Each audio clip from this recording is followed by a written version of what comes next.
한 번은 하이델베르크 열의문답, 한 번은 이제 예수님의 생애, 이렇게 이제 나누고 있습니다. 오늘은 예수님의 생애와 관련된 이야기를 저희가 나눌 차례인데요. 지난 시간에 보았던 것이 누가복음 15장이었습니다. 예수님께서 세리와 죄인들, 당시에 율법을 지키지 못하던, 그래서 하나님의 사람들로부터 배제되었던 사람들과 주님께서 함께 먹고 교제하시는 것에 관한 비유를 하셨습니다. 잃은 양을 찾아 헤매는 목자의 이야기, 잃은 드라크마 한 개를 찾기 위해서 온 집안을 청소하는 여인의 이야기, 그리고 재산을 다 써버리고 돌아온 탕자, 그 아들을 맞아들이는 아버지의 이야기를 통해서 하나님께서 한 사람이라도 주님께 돌아오는 것을, 하나님께서 잃어버린 한 사람을 찾으시는 것을 이제 강조하시는 그런 비유를 15장에서 보았습니다.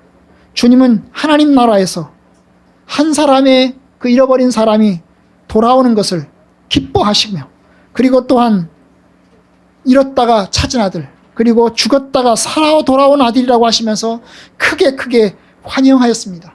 그 당시에 유대인들은 이 죄인들과 세리들과 함께 어울리는 것을 굉장히 싫어했는데요. 바로 바리새인들이 그랬죠. 바로 이 바리새인들을 향해서 그러면 안 된다. 하나님께서는 얼마나 사랑이 많으신지 잃어버린 사람을 찾으시는 분이시다는 것을 이제 비유를 통해서 가르쳐 주셨습니다. 오늘 말씀도 비유입니다. 15장에서도 비유이고 16장에서도 비유인데요. 갑자기 이상한 비유, 전혀 낯선 비유로 돌변하고 있는 것을 보게 됩니다. 공통점이 있다면 15장에서는 이 방탕한 아들이 재산을 다 써버렸다는 사실입니다. 16장에서는 청지기가 주인의 재산을 허비했다는 사실입니다. 그게 공통점이에요. 그리고는 공통점이 없어요. 그럼에도 불구하고 예수님은 갑자기 다른 주제를 이제 이야기를 하시고 있는 것을 봅니다. 대상이 다른 거죠. 15장의 대상은 바리새인들과 세리들이 대상입니다. 16장의 대상은 제자들입니다. 자기의 제자들에게 이제 가르치고자 하는 그런 내용이 바로 이 비유, 16장의 비유입니다. 16장의 비유는 두 개가 나옵니다. 하나는 오늘 나오는 옳지 못한 청지기의 이야기, 그 다음에 두 번째 이야기는 부자와 나사로의 이야기. 이게 두 개가 연결되어 있습니다. 우리가 이제 그 내용을 이제 우리가 다음 시간까지 볼 건데요. 자, 오늘 이제 제자들에게 하나님의 뜻을 가르치는 이 비유, 그 중에서도 옳지 못한 청지기의 비유를 오늘 살펴보고자 합니다. 내용은 이렇습니다. 어떤 부자가 있었습니다. 부자는 돈도 많고 큰 재벌이었습니다. 그 집에는 하인들도 많았고 그 하인들을 관리하는 청지기도 있었습니다. 요즘 말로 말하면 집사와 같은 사람이고, 그 다음에 중간 관리자죠. 그런데 이 청지기가 있었는데 이 청지기는 주인의 재산을 모두 다 관리하는 사람입니다. 모든 재산만 관리할 뿐 아니라 주인의 자식들도 관리하는 사람입니다. 얼마나 힘이 세고 실권자 파워가 있는지 모릅니다. 모든 것을 총괄하는 사람입니다. 마치 이집트에서 바로 왕을 제외한 요셉과 같은 사람이죠.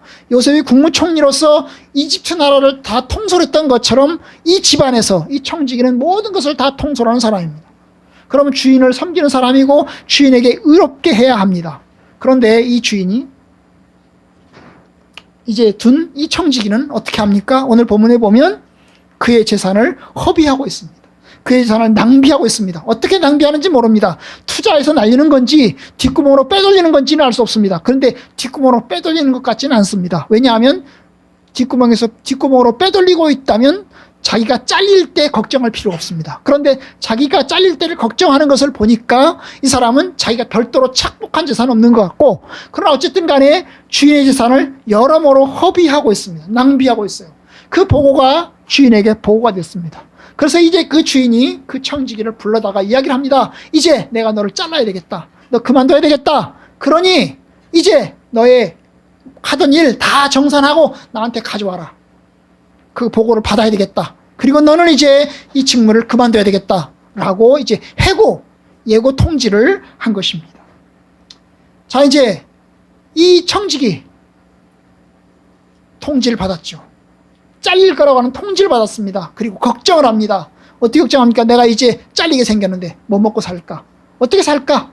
내가 땅을 파서 일을 하자니 힘이 없고, 내가 다른 사람에게 얻어먹자니 이게 창피한 노릇이고, 내가 가진 것은 없고 어떻게 해야 될까 하다가 길을 찾았습니다. 그 길이 뭐냐 하면 자기 주인에게 빚진 사람들, 빚진 빚쟁이들을 찾아가서 불러다가 그 빚쟁이들에게 빚을 깎아주는 겁니다.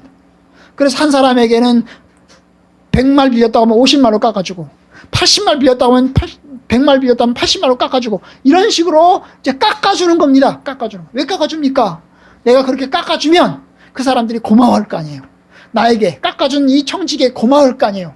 그래서 이 청지기가 막상 잘려나갔을 때에 내가 당신에게 좀 도와주겠습니다. 이래가지고 그 사람들에게 좀 기대가지고 돌봄을 얻기 위한 그런 노력인 것입니다. 바로 이것이 비유의 이야기입니다. 여러분, 이런 청지기는 어떻게 됩니까? 고발당해야 됩니다. 고소당해서 크게 처벌받아야 됩니다. 왜냐하면 악질 중에 악질입니다. 아니, 주인의 재산을 허비한 것도 모자라서 뭡니까? 자기 마음대로 잘릴 때가 되니까 또 뭡니까? 자기 마음대로 또 주인의 재산을 딱딱딱 또 깎아주는 겁니다. 얼마나 나쁜 사람입니까? 얼마나 나쁜 사람입니까? 그렇죠. 공금을 유용하고 자기 회사에, 자기 주인에게 큰 해를 가한 아주 악질 중에 악질입니다. 그런데 오늘 얘기를 보면 이 주인이 그 악질을 고소하고 고발해가지고 크게 처벌해야 되는데, 그 고소하고 고발하고 처벌했다는 이야기는 없고 뭡니까? 그 청지기를 칭찬하는 것을 보게 됩니다. 그것이 9절입니다. 참 이해할 수 없는 거죠. 주인이 이 옳지 않은 청지기가 이를 지혜롭게 하였으므로 칭찬하였으니. 여러분, 이 말씀을 보시면 이해가 안 되는 부분이 있죠. 분명히 이 청지기는 옳지 않은 청지기입니다. 옳지 않은 거예요. 정직하지도 못하고 바람직하지도 못하고, 그 다음에 주인의 뜻에 합당하게도 일하지 않았어요. 악질 중에 악질이고 나쁜 청지기입니다. 그게 옳지 않은 청지기예요. 그런데 그 주인이 칭찬을 합니다. 고소하고 고발하고 처벌받게 하지 않고 칭찬을 합니다. 그 청지기를 칭찬을 해요. 그럼 칭찬하는 목적은 뭘까요? 야, 너희 하인들아, 모든 하인들아, 너희들도 이 청지기처럼 그렇게 나쁜 짓 해라. 이걸 칭찬하는 겁니까? 야, 너희 하인들아, 내 재산 너희들이 말이야 횡령하고, 그 다음에 빼돌리고, 그 다음에 낭비하고 허비하고, 그 다음에 너희들이 마음대로 깎아줘라. 그래서 내 회사 부도라고 거덜나게 해달라. 그런 이야기입니까? 아닙니다. 그런 칭찬이 아닙니다. 그 옳지 못한 청지기를 칭찬하는 이유는 그 청지기가 뭘 했다는 거예요? 이를 올바르게 처리했다는 게 아니고 지혜롭게 처리했다는 거예요. 그 청지기가 뭘 위해서요? 자기 노후를 위해서. 자기 노후를 위해서. 그 사람이 분명히 나쁜 놈이고 분명히 악질이고 그 다음에 아주 처벌받아야 마땅할 놈인데 참 저놈이 자기 살 길은 찾는구나. 그런 거죠. 자기 살 길은 찾는구나. 그런 겁니다. 어쩌면 이 청지기가 줘야 될 퇴직금, 그게 10억 원인지 20억 원인지 모르겠지만 퇴직금 하나도 안 줘도 되겠다. 네가 그냥 그렇게 해서 네 거 받아가지고 갔으니 그냥 그거 먹고 땡 꺼져라. 뭐 이런 식으로 이제 생각하는 거지요. 여러분, 이게 우리가 이해하기 어려운 좀 부분입니다. 이 사람의 칭찬은 그 청지기를 올바르다고 정직하다고 일을 잘했다고 칭찬하는 게 아니고 자기 노후를 지혜롭게 찾아서 길을 찾아 나갔다는 점을 칭찬하는 겁니다. 오해하지 마시기를 바랍니다. 일을 지혜롭게 하였으므로 칭찬하였으니. 칭찬한 이유는 일을 올바르게 처리한 게 아니고 뭡니까? 자기가 자기 앞길을 잘 찾아갔다는 점에서 칭찬한 것입니다. 주인을 위해서 올바르게 행한 게 아니죠. 자기를 위해서 올바르게 행한 겁니다. 사실 주인 입장에서 보면 매우 어리석고 악하게 일을 처리했습니다. 그런데 당사자를 위해서 지혜롭기 때문에 참 저놈은 참 똑똑하구나. 허탈한 칭찬이죠. 아주 좋은 칭찬이 아니고 허탈한 칭찬입니다. 어쨌든 자기가 실직된 뒤에 생계를 위해서 길을 만들어 나갔다는 점에서 그가 지혜롭다는 것을 칭찬합니다. 여러분, 이 행위는 청직이 자신에게 이득이 됩니다. 주인에게는 이익이 될까요? 주인에게 이득이 된다면 딱 하나가 이득이 되는 게 있습니다. 그게 뭘까요? 사람들이, 빚쟁이들이 뭡니까? 그 주인을 좋게 볼 가능성이 있습니다. 왜냐하면 청지기가 마음대로 빚을 깎아줬잖아요. 빚을 마음대로 100말, 그 50말로 깎아라, 80말, 40말로 깎아라, 마음대로 깎았잖아요. 그러면 이 빚쟁이들이 생각하기를 주인이 괜찮은 사람인가 보다. 참 청지기가 저렇게 깎아줘도 주인이 아무 말 없이 그냥 있는 거 보니까 참 주인이 괜찮은 사람인가 보다 라고 바라볼 가능성이 있습니다. 그거 외에는 좋은 점이 없습니다. 분명히 말씀드립니다. 이 청지기는 악하고 불의합니다. 그럼에도 불구하고 이 청지기를 칭찬할 수밖에 없는 이유는 이 청지기가 막판에 자기 살 길을 찾아 나섰다는 점입니다. 자기에게는 큰 손실을 입혔지만 자기 살 길을 찾아 나섰다는 그 지혜를 가지고 칭찬한 것입니다. 여러분, 그러면서 예수님의 교훈이 이제 시작됩니다. 주님이 정말 하시고 싶은 이야기가 이제 시작이 됩니다. 그게 뭡니까? 이 시대의 아들들이 자기 시대에 있어서는 빛의 아들들보다 더 지혜롭구나. 여러분, 이 시대의 아들들은 어떤 사람일까요? 하나님을 모르는 이방 사람들과 같은 사람입니다. 하나님을 거슬러서 사는 악한 사람들, 저 세상에서는 악한 저 사람들. 그런데 반면 빛의 아들들은 누구일까요? 예수님 말씀을 듣고 예수님을 따르는 제자들. 저 세상에 있는 저 악한 사람들, 세상에 있는 저 이방 사람들은 너희들보다 이 세상을 살아가는 데 있어서는 더 지혜롭구나. 그런 말은 뭐예요? 너희들도 지혜롭길 바란다 그 말이죠. 너희들도 그 지혜를 좀 배우길 바란다 그 말입니다. 이 옳지 못한 청지기가 옳지 않다, 분명히 옳지 않다. 그런데 지혜를 가지고 있구나. 그러면 너희들도 이 지혜를 조금 배우기를 바란다. 그런 뜻이 들어있는 겁니다. 그러면서 이야기를 시작합니다. 9절. 내가 너에게 이르노니 불의의 제물로 친구를 사귀라. 그리하면 그 제물이 없어질 때에 그들이 너희를 영주할 처소로 영접하리라. 여러분, 예수님의 교훈, 예수님이 하시는 말씀, 한마디로 말하면 너희가 가진 제물로 친구를 사귀라. 너희들이 가진 제물로 친구를 사귀라. 너희들이 그 제물로 또 어디다 쓸 거냐? 모아놨다가 장판 밑에 숨겨놨다가 죽을 때 자식들한테 좋은 일 시킬 거냐? 아니다. 너희들이 가진 제물로 뭘 해라? 친구를 사귀라. 친구를 사귀라. 그러면 그 제물이 없어질 때에, 너희가 빈털터리가 될 때에, 아무것도 없을 때에 어때요? 너희가 그 사귄 친구들이 너희를 영주할 처소로, 영주한다는 건 영원히 거주할 처소로 너희를 영접하게 될 것이다. 그러니 너희 제물로 뭐 해야 되냐? 친구를 사귀라.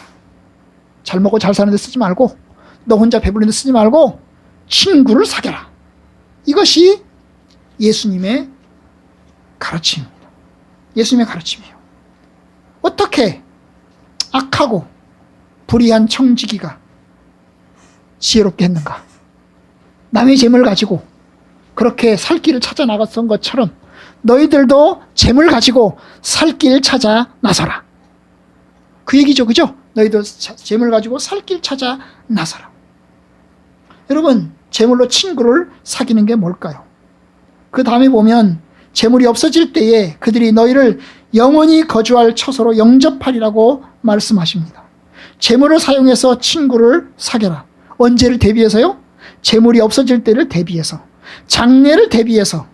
그러면 장래에 그 친구들이 너희를 영원히 거할 처소로 영접하게 될 것이다. 여러분, 사람들은 재물을 가지고 자기 앞길을 위해서 열심히 씁니다. 사람들은 그 재물을 이용해서 권력자와 친구를 삼습니다. 권력자에게 선물하고 뇌물 주고 그 다음에 술을 사고 그렇게 해서 사업을 늘려갑니다. 고대 이방처럼 이 시대에도 역시 그렇습니다. 옛날이나 지금이나 뇌물이 판을 치는 그런 세상입니다. 그러나 예수님은 그렇게 하라는 말이 아닙니다. 그렇게 하라는 말이 아닙니다. 왜냐하면 여기서 요지는 뭡니까? 재물이 없어질 때를 얘기하고 있어요. 너희들이 재물로 친구를 사귀면 더 많은 재물이 생길 거니까 너희들이 그 재물로 친구를 많이 많이 사겨라. 그래서 더 많은 재물을 너희들이 얻어들여라. 그 얘기를 하고자 하는 게 아닙니다. 예수님의 이야기는 그게 핵심이 아니에요. 너희들이 언젠가는 재물이 없어질 날이 온다. 재물이 없어질 날이 온다. 그때를 대비해서 너희들이 친구를 사겨라 그 말입니다. 너희들이 재물을 가지고 친구를 막 사귀어두면 더 많은 재물을 얻게 될 것이다. 더 많은 돈을 쌓아놓게 될 것이다. 그러니 그 재물로 친구를 사겨라. 그 얘기가 아니라니까요. 재물이 없어질 때가 온다. 재물이 없어질 때가 온다. 또 하나는 뭡니까? 영원히 거주할 처소입니다. 다른 점은 영원히 거주할 처소예요. 너희들이 재물로 친구를 사귀어 놓으면 더 많은 재물을 얻어서 너희들이 부자가 된다 이 얘기가 아니고 너희들이 그 재물이 없어질 때 영원히 거주할 처소로 너희를 영접하게 될 것이다. 그 영원히 거주할 처소가 어디예요? 이 땅입니까? 이 땅은 아니에요. 여러분, 이 땅은 저희들이 영원히 거주할 곳이 아닙니다. 저희가 사는 세상은 이 땅에서 80년 살고 가요. 끝납니다. 여러분, 돈도 놓고 가고 다 놓고 갑니다. 그리고 우리는 영원한 세상 속으로 들어갑니다. 그러면 그 여기서 말하는 건 뭐예요? 그 영원히 거주할 처소, 그것은 이 땅을 얘기하는 게 아니에요. 너희들이 이 땅에서 돈 많이 벌어가지고 돈 많이 모아서 쌓아놓고 그래가지고 영원히 살아라. 그게 아니라니까요. 누가의 요지는 너희가 창고를 더 많이 지어가지고 재산을 많이 쌓아두면 오늘 밤 내가 내 영혼을 데려갈 것인데 그 재물이 네가 준비한 그것이 누구의 것이 되겠냐? 이것이 누가복음 12장의 이야기잖아요. 그 12장의 이야기와 맞닿는 이야기입니다. 그러니까 여러분, 여기서 이야기는 뭡니까? 친구를 사귀라는 말은 권력자를 사귀어가지고 그 권력자들에게 돈 주고 이래가지고 더 많이 모아드릴 준비를 해라. 이 이야기가 아닌 것입니다. 이야기는 뭘까요? 이제 뒷부분으로 가면 부자와 나사로 이야기로 갈 건데 바로 부자와 나사로 이야기로 넘어가면서 보는 겁니다. 여러분, 부자와 나사로 이야기를 간단하게 말씀드리면 아시는 대로 부자는 부자스럽게 살았고 가난한 사람, 이 나사로는 가난하니까 거지니까 거지스럽게 살았습니다. 그런데 둘 다 죽었습니다. 죽고 나니까 어떻게 해요? 나사로는 어디로 갔습니까? 낙원으로 갔고 부자는 어디로 갔습니까? 부자는 음부로 들어가게 됐어요. 여러분, 부자가 왜 음부로 들어갔습니까? 부자가 왜 음부로 들어갔죠? 잘 먹고 잘 살았어요. 돈을 쌓아놨어요. 권력자를 친구로 삼았고 그리고 엄청나게 풍족하게 살았습니다. 그런데 부자가 한 게 뭐예요? 부자가 한 거란 거는 잔치를 벌리고 잘 먹고 잘 산 것밖에 없습니다. 부자는 뭘 안 했죠? 친구를 삼지 않았어요. 재물로 친구를 삼지 않았어요. 재물로 친구를 삼다는 게 뭘까요? 권력자를 친구로 삼다는 겁니까? 아닙니다. 부자와 나사로의 이야기 중에서 하고 싶은 얘기는 그 재물로 가난한 나사로를 돕지 않았다는 겁니다. 가난한 나사로를 돕지 않았다는 거예요. 이게 이 요지입니다. 이 얘기는 이제 뒤에 하겠어요. 어쨌든 불의의 재물로 친구를 사겨라. 그리하면 그 재물이 없어질 때에 그들이 너희를 영주할 처소로 영접하리라. 10절. 지극히 작은 것에 충성된 자는 큰 것에도 충성되고 지극히 작은 것에 불의한 자는 큰 것에도 불의하니라. 여러분, 큰 것과 작은 것을 비교하고 있습니다. 충성된 것과 불의한 것을 비교하고 있습니다. 받는데 심은 대로 받는다는 거죠. 이 지극히 작은 것은 이 땅에서의 삶을 이야기합니다. 우리가 이 땅의 삶은 지극히 작은 것입니다. 그러면 큰 건 뭘까요? 하나님 나라에서 받을 상급입니다. 11절. 너희가 만일 불의한 재물에도 충성하지 않으면 누가 참된 것으로 너에게 맡기겠느냐? 여러분, 여기서 불의한 재물과 참된 것을 비교하고 있습니다. 이 불의한 재물은 뭘까요? 이 땅에서의 일입니다. 참된 것은 뭘까요? 하늘나라에서의 일입니다. 12절. 너희가 만일 남의 것에 충성하지 아니하면 누가 너희의 것을 너희에게 주겠느냐? 이게 남의 것과 그 다음에 너희의 것을 비교하고 있습니다. 남의 것은 이 땅에서의 일입니다. 이 땅에서 우리는 하나님의 것을 가지고 씁니다. 너희의 것은 뭘까요? 우리가 하나님 나라에서 받을 상급입니다. 그러니까 이 10절, 11절, 12절은 전부 다 비교하고 있는 거죠. 지극히 작은 것과 지극히 큰 것, 불의한 것과 참된 것, 그 다음에 남의 것과 그 다음에 너희의 것을 비교하면서 너희들이 충성스러운 사람이 되라고 이야기합니다. 그 충성스러운 사람이 된다는 게 뭘 이야기할까요? 충성스러운 사람이 된다는 게 뭘 이야기할까요? 9절에 의하면 뭡니까? 그 재물로 친구를 사귀는 겁니다. 그것이 충성된 사람이 되는 비결입니다. 13절. 집 하인이 두 주인을 섬길 수 없나니 혹 이를 미워하고 저를 사랑하거나 혹 이를 중히 여기고 저를 경히 여길 것임이라. 너희는 하나님과 재물을 겸하여 섬길 수 없느니라. 결국 뭡니까? 둘 중에 하나는 포기해야 되고 둘 중에 하나만 선택해야 된다는 겁니다. 하나님과 재물을 겸하여 섬겨서는 안 된다. 이것이 주님의 요지입니다. 요지입니다. 그런데 어려운 내용은 뭐냐면 누가복음 16장에 어려운 게 하나 있는데요. 그 어려운 게 뭐냐 하면 9절에 나와 있는 불의의 재물입니다. 재물이라고 하지 않고 그걸 불의의 재물로 봤어요. 불의의 재물. 이 불의의 재물이라는 건 뭡니까? 속여서 얻은 재물이라는 뜻이 아닙니다. 불의의 재물이라는 것은 내가 도둑질하고 훔쳐가지고 얻은 재물을 이야기하는 게 아닙니다. 이것은 재물의 본질을 이야기하는 거예요. 재물의 본질, 돈의 본질을 이야기하는 거예요. 돈의 본질은 뭘까요? 돈의 본질은 불의하다는 겁니다. 우리는 생각하기를 돈은 올바르게 쓰면 좋은 돈이 되고 나쁘게 쓰면 나쁜 돈이 된다고 생각합니다. 그래서 우리는 돈은 중립적인 것이라고 생각을 합니다. 좋게 쓰면 좋은 돈, 나쁘게 쓰면 나쁜 돈, 잘 쓰면 유익한 돈, 못 쓰면 아주 문제가 있는 돈, 이렇게 생각합니다. 그런데 이 본질, 이 예수님께서 말씀하시는 본질은 뭐냐면 재물은 본디 불의한 것이다. 재물은 본디 원래 불의한 것이다. 재물의 성격은 불의하다. 올바르게 벌었더라도 정상적으로 제대로 벌었더라도 그 돈이라는 것 자체는 불의한 것이다. 왜요? 그 돈은 물신성이 있습니다. 물신성이라는 게요, 물질이 신이 된다는 겁니다. 그 돈은 신적인 요소를 가지고 있다는 겁니다. 다른 여러 가지 물건들과 다르게 여러 가지 물건들이 있죠. 집도 있고 뭣도 있고 다 있습니다. 그런데 이 돈은 무슨 요소를 가지고 있어요? 신적인 요소를 가지고 있습니다. 그래서 사람들은 돈에게 충성합니다. 여러분, 돈이 얼마나 신적인 요소를 가지고 있습니까? 여러분, 돈을 셀 때는요, 숨어서 셉니다. 돈을 셀 때는 사람들 앞에 돈을 세나요? 그런 사람 없어요. 다 뒤로 돌아서서 이렇게 셉니다. 그죠? 마치 화토에 자기 패를 보는 보는 양 숨어서 셉니다. 그리고 그 돈을 어떻게 합니까? 감춰둡니다. 다른 사람에게 들키지 않으려고 합니다. 있어도 없는 척 합니다. 왜냐하면 있으면 달라붙거든요. 달라고 했거든요.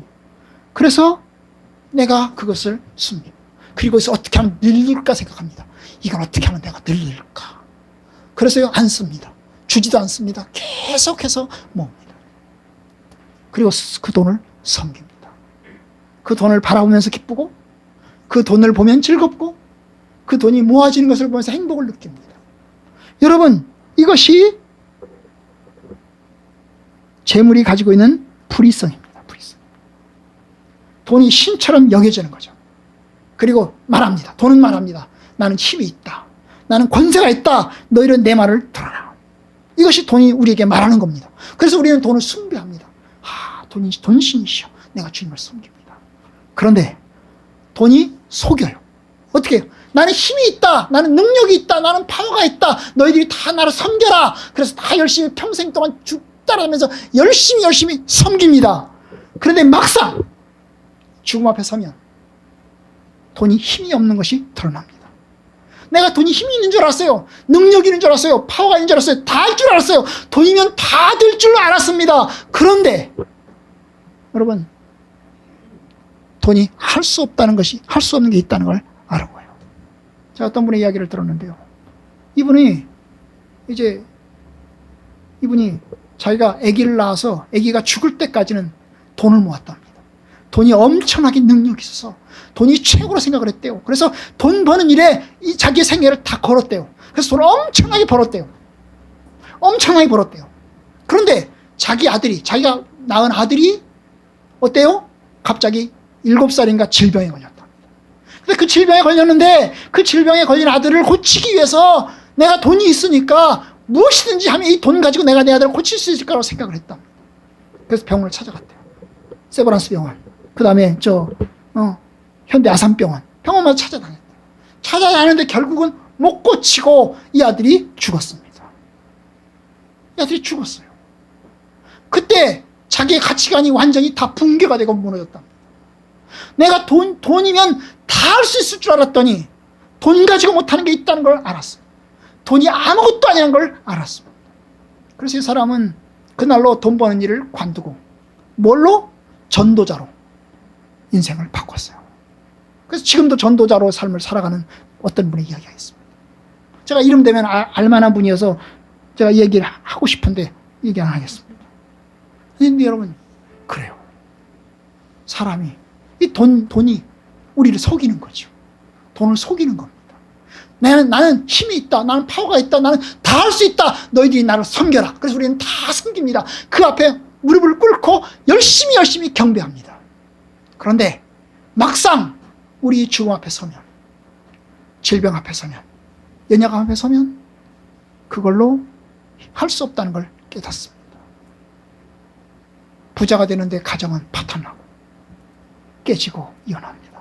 오죽하면 성경이 뭐라고 써요? 부유한 집에서 잘 먹고 잘 사는 것보다, 싸우면서 사는 것보다, 가난한 집에서 채소를 먹더라도 화목하게 사는 것이 더 복되다고 이야기하지 않겠습니까? 바로 그런 겁니다. 그래서 이제 예수님께서 이야기하는 거죠. 이 재물. 13절에 보니까 재물을, 하나님과 재물을 겸하여 섬기지 못하니라. 여기서 말하는 재물은 9절에서 말한 재물, 그 다음에 11절에서 말한 재물, 13절에서 말한 재물, 이것은 그냥 우리가 일반적으로 보는 돈을 얘기하는 게 아니고요. 우리가 일반적으로 쓰는 돈주머니에서 꺼내가지고 쓰는 이 돈을 얘기하는 게 아니고요. 여기서 말하는 재물은 만몬입니다. 그럼 만몬하고 재물이 어떻게 다르냐? 재물이 신적인 요소를 가지면 만몬이 되는 겁니다. 내가 쓰고 있는 돈이 신적인 요소를 가지면 만몬이 되는 겁니다. 어떤 사람은 그냥 돈을 가지고 쓰는 사람이 있고, 어떤 사람은 돈을 섬기는 사람이 있습니다. 내가 돈을 섬기고 있다면, 나는 돈신을 섬기고 있다면 그 돈은 만몬입니다. 여러분 각자가 생각해 보셔야 돼요. 내게 돈은 만몬인가 아니면 그냥 내가 쓰는 돈인가? 그 돈이 만몬이 되지 않고 그냥 돈이 되려고 하면 돈이 돌고 돌아야 됩니다. 돈이 돌고 돌지 않으면, 그 돈을 쌓아놓고 움켜쥐고 있으면 그 돈은 이미 만몬이 되었습니다. 그래서 성경이 이야기하는 거예요. 흩어 구제해라, 흩어 나눠라 이야기를 하는 겁니다. 여러분, 전도서 우리가 11장을 읽었잖아요. 전도서 11장은 해석하기에 따라서 구제로 해석할 수도 있고, 그 다음에 투자로 해석할 수도 있습니다. 너는 내 떡을 물 위로 던져라. 열흘 후에 도로 찾을 것이다. 이 떡을 물 위로 던지라는 거야. 물 위로 던져라. 그러면 도로 찾겠다. 2절. 7에게나 8에게 나눠주라. 이 물 위로 던지라는 게 뭘 이야기하는지를 2절에서 얘기하는 거죠. 7에게나 8에게 나눠줄 것이다. 몰빵하지 말고, 한 곳에 몰빵하지 말고 여기저기 나눠줘라. 무슨 재앙이 땅에 임하는지 네가 알지 못함이라. 투자로 이해를 하면 몰빵 투자하지 말고 분산 투자해라, 그 말입니다. 여기저기 분산 투자하면 여기서 망하더라도 여기서 얻을 수 있으니까 분산 투자해라, 이렇게 이야기할 수도 있어요. 그죠? 근데 여기서 이어지는 투자로 이해할 수도 있지만, 아까 말한 구제로 이야기할 수도 있어요. 이거 너희들이 사람에게 이 사람 저 사람 다 나눠줘라.